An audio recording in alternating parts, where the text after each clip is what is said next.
কিন্তু এটাই ছিল আমার কথা। কিন্তু আপনার কথা শুনে অনেক আওয়ামী লীগের খুশি হয়ে এরকম ভাবে বলতে চেষ্টা করেছে যে এইগুলি আসলে না। শিবির বা জামাতে ইসলামী এই 762 রাইফেল নিয়ে পাকিস্তানি আচ্ছা, বাহিনী 762 রাইফেল নিয়ে আ- আসলে গুলি করেছে, এটি বোঝা গেছে আচ্ছা, যে শোনেন। জালসা কথা। এবং আপনাকে মন্ত্রণালয় থেকে চেঞ্জ করে দেওয়া এটা খুবই কোইনসাইড করেছে ওই সময় জিনিসটা, যে আপনাকে সরকার বিব্রত হয়েছে। না না না না, শোনেন, আমার দায়িত্ব ছিল, আমি মনে করি আমি হোম মিনিস্টার থাকলে এখন আমার দায়িত্ব ছিল। জি, ছিল কি ছিল না এটা বল, এটা আমারই দায়িত্ব ছিল, তাই না? রাইট। আমি তো তখন এই কথা বলেছি এই কারণে যে অনেক রাইফেল আমাদের হারিয়ে গেছে তখন। আমি যখন ছিলাম 2,500 রাইফেল 7.62 ওয়াজ নট অ্যাভেলেবল। হ্যাঁ, কোথায় গেছে এগুলো? Where they have gone. আমি তো একটা আলটিমেটাম দিয়েছিলাম যে 1 তারিখের মধ্যে রাইফেল যদি জমা না দেয় তাহলে ধরে নেওয়া হবে যে যে তারা ব্যান্ডিট। হ্যাঁ, এখনো তো অনেক, আমি জানি না কতগুলো। রাইট। আমার এই প্রসঙ্গে শেষ প্রশ্ন, কারণ এটা নিয়ে আমি আর আপনার সঙ্গে এই মুহূর্তে, কারণ আমাদের অনেকগুলি বিষয় রয়েছে, নির্বাচন এবং অন্যান্য আপনার মন্ত্রণালয়ের বিষয় নিয়ে। আমি শুধু একটা প্রশ্ন করতে চাই। আপনি যে প্রসঙ্গটি তুলেছেন, যেটি আমাদের সবার মনে এই প্রশ্ন, কারণ ময়নাতদন্তের মধ্যেও যখন এই রাইফেলের অস্তিত্ব, গুলির অস্তিত্ব, অন্য অনেক মানে যেটাকে হচ্ছে আদালতের কাছে গ্রহণযোগ্য অস্তিত্ব যখন ধরা পড়ছে, আজ না হোক ভবিষ্যতে যখনই এই মামলাটি উঠবে তখন এই কথাটি উঠবে, সরকার কি এগুলির তদন্ত করছে? আসলে কারা করেছে এগুলি, কারা এর জন্য ছিল? সরকার কি এভাবে তদন্ত করছে? এটা তো হোম মিনিস্ট্রি, এটা তো হোমের আওতায়। আমরা আশা করব যে ক্যাবিনেটেও আপনারা নিশ্চয়ই এগুলি নিয়ে কথা বলবেন এবং কারা এর জন্য আসলে দায়ী, ইতিহাসের প্রয়োজনে আমরা যেন সেগুলি জানতে পারি, বা কাদের কাছে আসলে, কোন সিভিল লোকদের কাছে আসলে এই অস্ত্র কারা দিয়েছিল। আমি পরবর্তী প্রসঙ্গে আসি, আবার একটু ক্যাবিনেটে ফিরে আসি। এই সরকার 11 মাস পার করে ফেলেছে, ব্রিগেডিয়ার জেনারেল সাখাওয়াত হোসেন, এখন আপনাদের 1 বছরের হিসাব করা শুরু হয়েছে। আমি যেই কথাটি বলছিলাম যে মব কালচার নাকি প্রেশার গ্রুপ, আইন নিজের হাতে তুলে নেওয়ার যে প্রবণতা, সেইটা মানে কিরকম? ধরেন প্রেস সেকশন বলতেছে যে মব না, সেটি হচ্ছে প্রেশার গ্রুপ। আবার সরকার থেকে বলা হচ্ছে যে এই মবের এই ব্যাপারগুলি কিন্তু বরদাস্ত করা হবে না। এইটা আসলে ক্যাবিনেটে কিভাবে আলোচিত হয়? এটা কি আসলে মব, প্রেশার গ্রুপ, নতুন ডিফিনিশন দরকার, কি আসলে জিনিসটা? এটা আপনি যেভাবে দেখেন, প্রেশার গ্রুপ বলতে আপনি যাদেরকে বোঝাচ্ছেন তা হতে পারে। মব কালচার বলতে মবটা কারা, মব কি আপনি আমি গেছি দেখো, একজন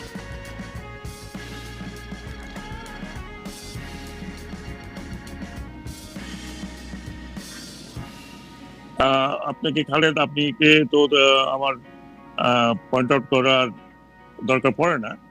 এই ধরনের একটা রেভলিউশন আপনি চিন্তা করেন, একটা টোটালি লিডারলেস যেটা যার ডেফিনেশন আপনি যেই দেন না কেন, যে মাস্টার মাইন্ড অমুক তমুক যাই হোক, বাট ফ্রন্টে তো কোনো ওই রকম আইকনিক লিডার ছিল যে তার নেতৃত্বে এই রেভলিউশন হচ্ছে।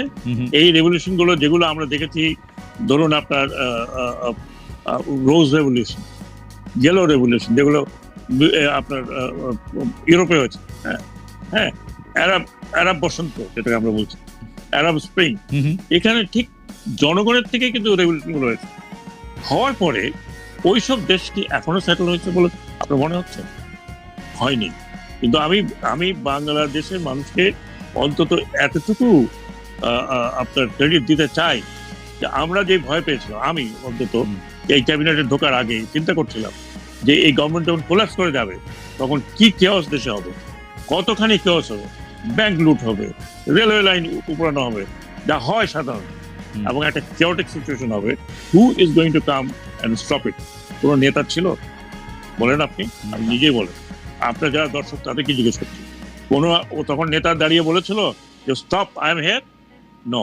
হ্যাঁ, আমি যদি আপনাকে ছোট্ট এক্সাম্পলে যাই, আমার ক্ষুদ্র এক্সাম্পল, 7th নভেম্বর হয়তো আপনি বলেন তো ক্যান্টনমেন্টে হয়েছে, কিন্তু whole country was absolutely open. সেখানে তো অন্তত একজন লোক দাঁড়িয়ে বলছে আই এম হিয়ার। আমি জেনারেল জিয়ার কথা বলছি, আমার তো চোখে দেখা, আমি তো তখন ঢাকাতে, এবং ঢাকা কিন্তু আমার উপরে বই আছে আমার লেখা। হ্যাঁ, পুরা কান্ট্রি ওয়াজ কোলাপসিং, একটা লোক তো দাঁড়িয়ে বলছে I am here, good or for bad. হ্যাঁ, একটা লোক তো রেসপন্সিবিলিটি নিয়েছে। এইখানে আপনি বলেন, এই যে এত বড় একটা রেভলিউশন হলো, সেই জুলাই থেকে শুরু করে অগস্ট 5 বা অগস্ট 6 পর্যন্ত, হু আর দ্য লিডার্স? এটা তো একটা নেমলেস রেভলিউশন। একটা নেমলেস রেভলিউশন কেমন হয় আপনি ভালো করে জানেন। এখানে ফিডেল ক্যাস্ট্রো নাই, এখানে চি গুয়েভারা ছিল না, হ্যাঁ না, এখানে there was no another Ziaur Rahman somebody. Therefore, the whole রেভলিউশনটা হয়েছে একটা নাম না জানা অর্গানাইজেশন দ্বারা যদি বলি ছাত্ররা ইয়েস, ছাত্রদের সাথে আপনার মজদুররা আসছে ইয়েস, দিন মজুররা আসছে ইয়েস, তার মানে একটা পিপলস রেভলিউশন হয়েছে যদি ওভারঅল বলি, এবং সেই রেভলিউশনটা কিন্তু শান্তিপূর্ণ নয়, ইট ওয়াজ ব্লাডি রেভলিউশন। এবং এই 21st সেঞ্চুরিতে আমার মনে হয় যে এই ধরনের রেভলিউশন অন্তত আমি অবজার্ভ করিনি।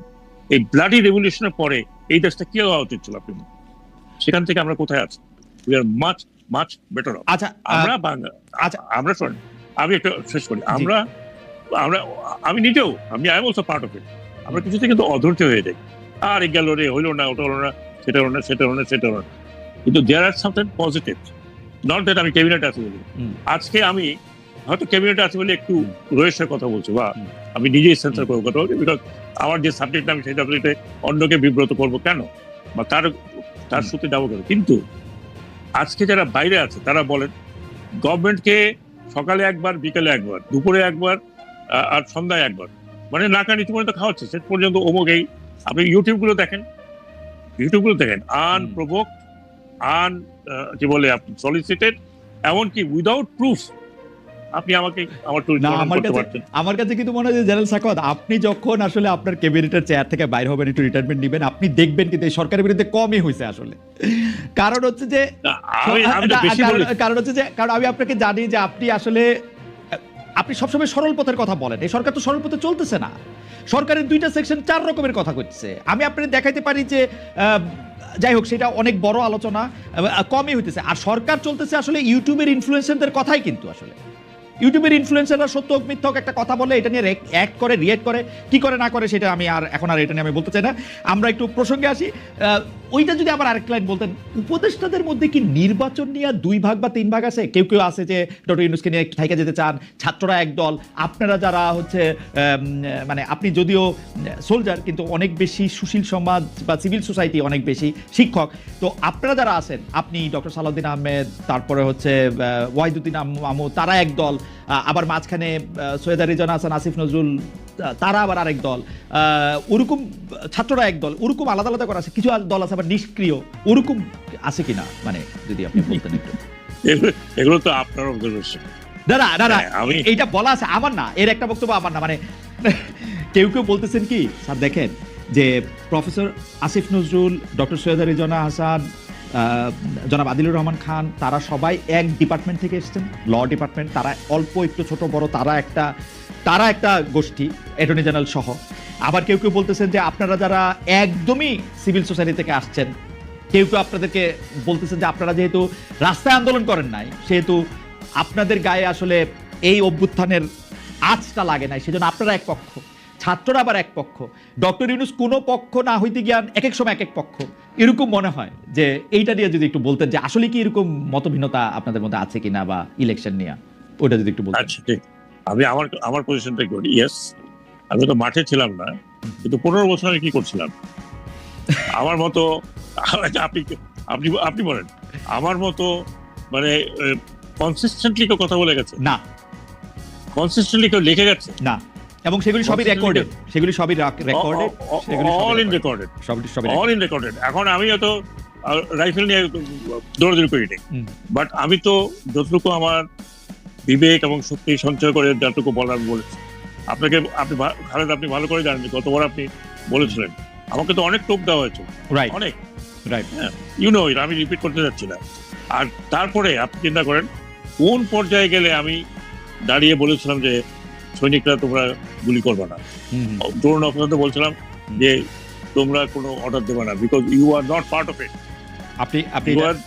আপনি এটা মানে অন রেকর্ড এবং কোর্টের মানে সংবাদ মাধ্যমে এটা আপনি বলছেন, এবং আপনার এই বলাকে অসংখ্য জায়গায় উদ্ধৃত করা হয়েছে, অসংখ্য জায়গায় ছড়ায় দেওয়া হয়েছে, এবং এটা বলা হয়েছে সময় না। সেগুলি প্রসঙ্গে আমি আসলে মানে না আমি যেটা বলছি, আপনি বললেন যে আমি আমার কথা বলছি, আমি বাকিদের সাফাই তো গাইতে পারবো না। আসিফ নজরুল সাহেব, তারপরে রেজওয়ানা, সবাই সবার অবস্থান থেকে নিজ নিজ দায়িত্ব পালন করছেন, আসলে মনে হয় পালন করেছে ওই সময়।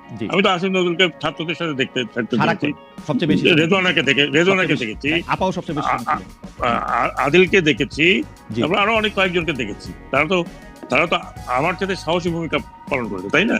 আমি না হয় আমি নয় একটা কোকুনের মধ্যে থেকে হয়তো কথা বলেছি। হুম। অনেক সময় আমি জিজ্ঞেস করতাম যে আমি গ্রে লিস্ট নাকি হোয়াইট লিস্ট নাকি রেড লিস্ট, মাঝে মধ্যে রেড লিস্টে চলে যেতাম, আবার কিছুক্ষণ পর শুনতাম না আপনি গ্রেতে চলে আসছেন।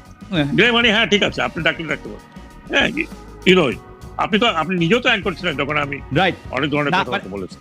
এখন আমার ঘটনা কথা হচ্ছে যে হচ্ছে- বাংলাদেশের ইতিহাস তো আসলে একটু এখন যেটা সুবিধা হয়েছে যে সবকিছু ডিজিটাল ফুটপ্রিন্ট অথবা প্রিন্টেড রয়ে গেছে, মানে কেউ চাইলে দেখতে পারবে, মানে আমারে আসলে সাক্ষ্য দিতে হবে না, কেউ একটু না। গুগল করলেও দেখতে পারবে, কেউ একটু গবেষণা করলেও দেখতে পারবে। তো সুতরাং কিন্তু আপনাদের মধ্যে মতভিন্নতা বা ওরকম গ্রুপ আছে কিনা, আপনাদের মধ্যে এরকম কেউ আছে কিনা, আপনি যদি হ্যাঁ বা নাতে জবাব দেন বিস্তারিত না বলে, তাইলেও আমি পারবো যে আপনাদের মধ্যে কেউ কি চান যে ডক্টর ইউনূসের নেতৃত্বে বা আপনারা বেশ কিছুদিন আসলে ক্ষমতা থেকে যান, বা ডক্টর ইউনূস চলে যাক, ডক্টর সালাউদ্দিন আহমেদ এসে প্রধান উপদেষ্টা হোক, উনি এসে একটা নির্বাচন করুক 3 বছর পরে দেখ, এরকম কোন একটা কিছু আছে কিনা?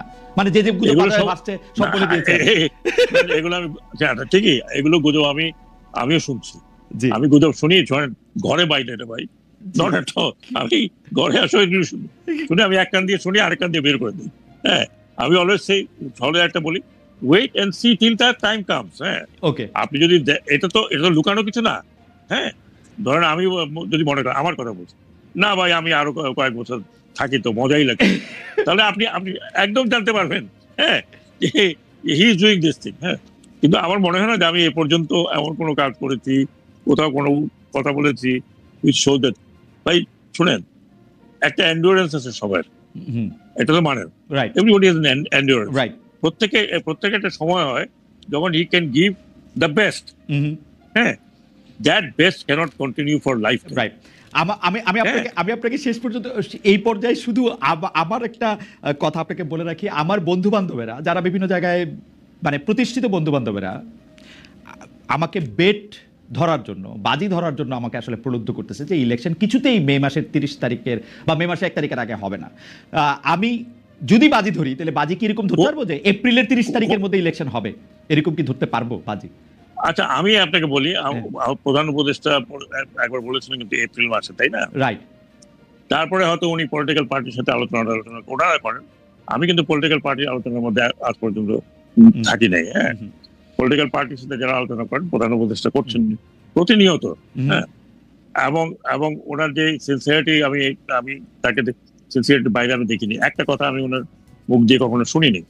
এমনকি আমরা যে কাজ করছি, অন্তত আমি যে কাজ করছি, উনি কখনো আমাকে ডিক্টেটও করেন না যে এইটাই বা এইটা করেন, ডিলে করে করেন, আস্তে করে করো, নো, নট এট অল। হ্যাঁ, তো আমি যেটা বলার চেষ্টা করছি, এইরকম কোনো উক্তি বা এইরকম কোনো জেস্টার আমি দেখিনি। মাঝখানে তো উনি একেবারে থাকবেন না, একটা ধনুষ পণ করে ফেলছেন। সেখানে আমরা বলছি যে আপনি যদি এভাবে চলে যান তাহলে এই দেশের মানে একটা বিশাল কেওসের মতো চলে যাবেন। না, উনি তো ভীষণ অ্যাডামেন্ট ছিলেন, উনি কিছুতেই থাকবেন না, চলেই যাবে। হ্যাঁ, রাইট চলে যাবেন। আপনারাও জানেন Right. যেইভাবে কথাবার্তা বলেছেন, ওনার জন্য তো কোনো অসুবিধা নাই। উনি যেখানে যাবেন, উনি he the one person Bangladesh should be very proud of, আমি মনে করি রাইট। যে তিনি যেখানে দাঁড়ান, হ্যাঁ, এমন কেউ নাই যে ওনার সাথে না না, দেখা। হ্যাঁ, সেটা আমরাও বহুবার দেখেছি। এবং আপনার ক্ষেত্রে আমি এটা বলতে পারি, উপদেষ্টা পরিষদে এরকম সদস্য যাদের নাম আমি বললাম তাদের সবারই আসলে একই অবস্থা, মানে তাদের কোনো মানে এমন না যে, কিন্তু প্রশ্নটা হইলো যে আপনারা অনেক সময় হয় না, আপনারা হোয়াইট ম্যানস বার্ডেন অনুভব করেন কিনা, যেটা যেটা আপনারা মনে করেন না দেশের ভালোর জন্য আবার থেকে যেতে হবে। ডক্টর মোহাম্মদ, সেই হোয়াইট ম্যানস বার্ডেনটারে আমি ভয় পাই আসলে, যে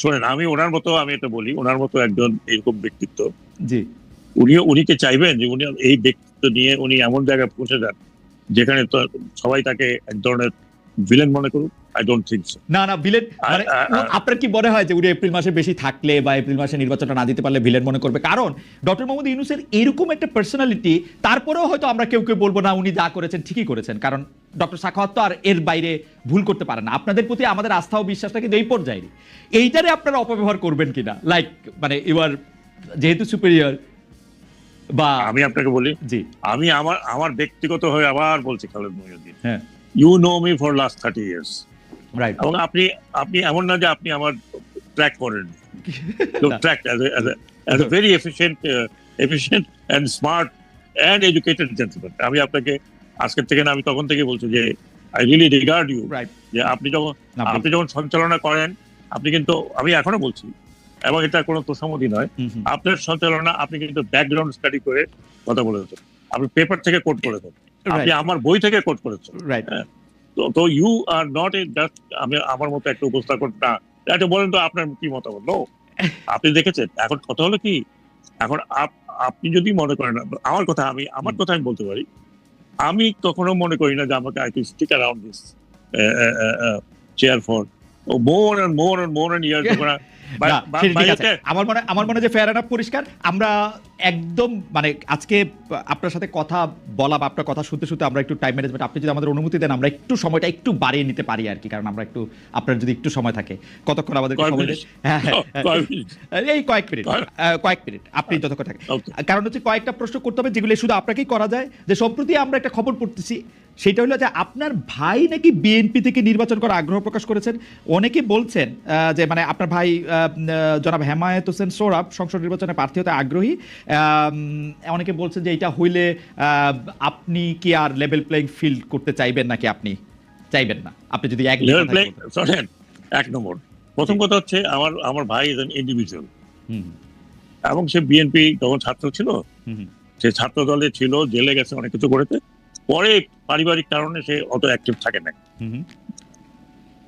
সে একটা ইন্ডিভিজুয়াল, সে যদি ইলেকশন করতে চায় আমি ঠেকাতে পারি? আর এমন কোন কনস্টিটিউশন বা এমন কোন আইন আছে যে আমি উপদেষ্টা থাকলে আমার ভাই বা আমার ব্রাদার বা আমার কাজিন বা আমার চাচা, আমার মামা পলিটিক্স করতে পারবে না বা ইলেকশন করতে পারবে না? সে ইলেকশন যদি আমার কথা আমি শেষ করি, তার যদি ইচ্ছা প্রকাশ করে থাকে, পার্টি তাকে কি মানে উইদাউট যাচাই করে তাকে একটা বিএনপির মতো একটা পার্টি কথা নাই বার্তা নিয়ে ডোনেশন দিয়ে দেবে? Is it possible? যে কেউ বলতে পারে যে আমি ইলেকশন করবো। যদি তারা এই ইয়া পায় যে জেনারেল সারফরাজ ইলেকশনের সময় বিএনপির দিকে একটু সফট থাকবেন, তাহলে হয়তো নমিনেশন দিবে। না এটা না এক কথা। 2 নম্বর কথা আমি বলি, government only helps election commission. Election কমিশনের দায়িত্ব হচ্ছে লেভেল প্লেইং ফিল্ড করা, নট মাইন। ওকে, আমি না, ইভেন হোম মিনিস্টার হোমও না। যদি ইলেকশন কমিশন যদি প্রপারলি লেভেল প্লেইং ফিল্ড করতে পারে, তাহলে গভর্নমেন্ট ক্যানট ডু এনিথিং। আপনি ভালো করে জানেন সেই ধরনের এখন ইলেকশন কমিশন যদি মনে করে ভাই গভর্নমেন্ট আমাকে করে দিবে তারপর আমি করবো, নো। অল আইন যতগুলো আমরা আইন শক্ত করে তৈরি করেছি, everything goes with election commission, everything goes with election commission. আমি অনেক রেফারেন্স দিতে পারি, আমি তো এটা করে পিএইচডি করে যাবো না। অন্যান্য দেশে যেমন দিতে পারি, প্রধানমন্ত্রীকে পর্যন্ত জবাবদিহি করতে হবে আপনার ইলেকশন কমিশন। না, প্রধানমন্ত্রীকে সবচেয়ে বেশি জবাবদিহি করা উচিত, কারণ প্রধানমন্ত্রী যত বড় চেয়ার তত বেশি জবাবদিহি করতে। ইলেকশন কমিশনে আপনি একটু দৃষ্টি আকর্ষণ করতেছি যে কারণ আপনি হচ্ছে যে এটার জন্য একদম আদর্শ ব্যক্তিত্ব যিনি এটা জবাব দিতে পারেন। কারণ হচ্ছে 147টি দল নির্বাচন কমিশনে নিবন্ধিত হতে সম্প্রতি আবেদন করেছে। এর মধ্যে অনেক দলই নাম সর্বস্ব সরকার বা সামরিক গোয়েন্দা সংস্থার পৃষ্ঠপোষকতা, মানে যাদেরকে আমরা আদর করে ডিজিএফআই বলে ডাকি, বিভিন্ন সময় বিতর্কিত ব্যক্তিরাও নতুন নতুন দলের নেতা হিসেবে আবির্ভূত হয়েছে। সামরিক গোয়েন্দা সংস্থার পৃষ্ঠপোষকতা যে নতুন দল, এইটা কি গোয়েন্দা সংস্থা নিজেদের করতেছে নাকি তাদের সুপ্রিম বস অর্থাৎ সরকার প্রধানের ইশারা থেকে? মানে ডিজিএফআই তো এখনো সরকার প্রধানের আন্ডারে, তাই না? ডিজিএফআই যদি এগুলি কোনো কিছু করে থাকে, আমরা কিন্তু এনসিপির একজন কেন্দ্রীয় নেতা বলেছেন আমরা যদি ডিজিএফআই একটু সাহায্য পেতাম তাহলে আমাদের অনেক ভালো হতো। আমরা বিভিন্ন রাজনৈতিক দলের মধ্যে আমরা দেখতেছি যে ডিজিএফআই একটা কথা, ডিজিএফআইটাকে তো ইউনুস সাহেবই চালাচ্ছে। এই নাম সর্বস্ব দলগুলি কি ইউনুস সাহেব করতে বলতেছেন? মানে যদি ডিজিএফআই এটা আচ্ছা, আমি আপনাকে একটা কথা বলি খালেদ, আমাদের সময় কয়েকটা দল আসছিল না, তখন এই যে আসছিল, আপনার মনে আছে লেট ভদ্রকের নাম বলে না একসময় বিএনপি ছিলেন ফেরদৌস আহমেদ কুরেশি সাহেব। জি, দলটা কি করতে পারছেন? না, পারে না। ওনার কোনো স্ট্যান্ডিং হয়েছিল? এইরকম আমাদের সময় 38টা দল নিবন্ধিত হয়েছিল, তার মধ্যে 2-4টা আসছিল এরকম শুনেছি ব্যাকগ্রাউন্ডে। আমরা কিন্তু একদম স্ট্রিক্টলি তাদেরকে নিবন্ধন করে নাই, মিনিমাম তাদের রিকোয়ারমেন্ট ছিল না। এখন আপনি মনে করেন যে 100 কতগুলো দল, আপনি কথা বললেন 147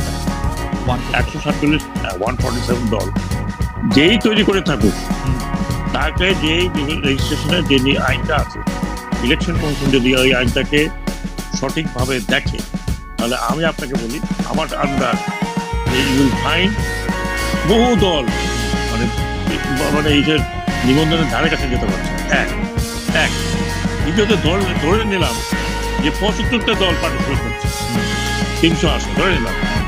আমার স্টাডি আমি আপনাকে বলি, যে যত ব্যাকআপই করুন, হ্যাঁ, 4টা কি 5টা কি 6টা হতো, এখন তো 5টা দল হতে পারে, 5টা দলের বেশি সিট পাওয়ার মতো যোগ্য দল। দাদা আমি ষড়যন্ত্রের কথা বলি, যেন আপনাদের বলা যায় ষড়যন্ত্রের কথা বলি। আপনারা ধরেন 75টা দল এরকম নিবন্ধিত করলেন, এর না না না, আমরা আচ্ছা আপনি শেষ করে দিলাম, আপনি শেষ করে দিলাম।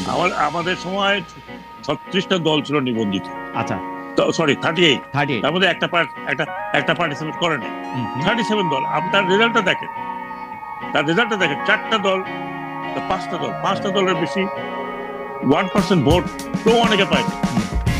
দল করলে তো হবে না ভাই, আপনি বাংলাদেশের ভোটের দরকার নাই। তো আমি আপনার ষড়যন্ত্রটা বলি, বাজারে যেটা চলতেছে হচ্ছে ডক্টর ইউনূস এবং ডক্টর সাখাওয়াত মিলে জিটিএফআই কে ব্যবহার করে, ডিজিএফআই কে ব্যবহার করে 50টা নতুন রাজনৈতিক দলকে নিবন্ধন দিই।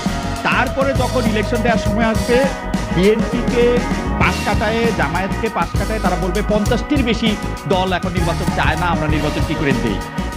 এই জন্য এই ছোট ছোট দলগুলি সৃষ্টি করা হয়েছে। আমি এটা এই নতুন শুনলাম, এটা আই বিকাম দ্যাট পাওয়ার, আমি দল খাড়া করতে পারি। হ্যাঁ আমি ভাই সেটাই বললাম, I am that powerful. DGFI আমি বলবো, ডিজিএফআই চাকরি পাবো। হ্যাঁ আমি কোথাকার কোন সোলজার কবে রিটায়ার করেছে, 8 থেকে 5 বছর আগে। ডিজিএফআইতে যারা আছে তাদেরকে হার্ডলি আইন। হ্যাঁ, আর তারা কেন আমার কথা কেন শুনছে বলেন ভাই? আমি খুব আনন্দিত হলাম, আপনাকে কংগ্রেচুলেশন জানাচ্ছি যে আমাকে এত লার্জার দেন লাইফ মনে করলেন। এই জন্য আমি ভাই আপনাকে ধরেন না, কারণ হচ্ছে আমি কারণটা বললে আপনি বুঝবেন। কিছু ক্ষেত্রে আমার ধারণা, কারণ ক্যাবিনেট দেখে আমি বুঝতে পারি